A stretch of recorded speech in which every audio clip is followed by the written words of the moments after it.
আমি মনে হয় একমাত্র পাবলিক যে ঢাকায় থেকেও মেট্রো রেলে উঠিনি এতদিনেও। এই ফার্স্ট টাইম মেট্রো রেলে উঠছি।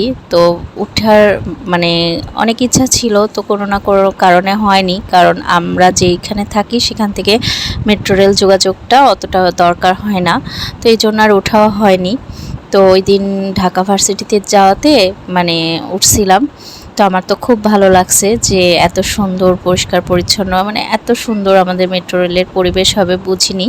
হ্যাঁ, আমি এর আগে মেট্রো রেলে উঠেছি, সেটা হচ্ছে ইন্ডিয়াতে যখন গেছিলাম তখন ওঠা হয়েছে। কিন্তু তাছাড়া মানে আমাদের দেশেরটাতে এই প্রথমে উঠলাম, তো খুব ভালো লাগলো।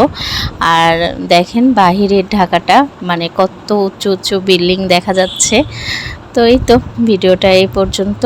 আর কে কে এখনও মেট্রো রেল মানে যায়নি তারা অবশ্যই তাড়াতাড়ি মেট্রো রেলে উঠে যেও।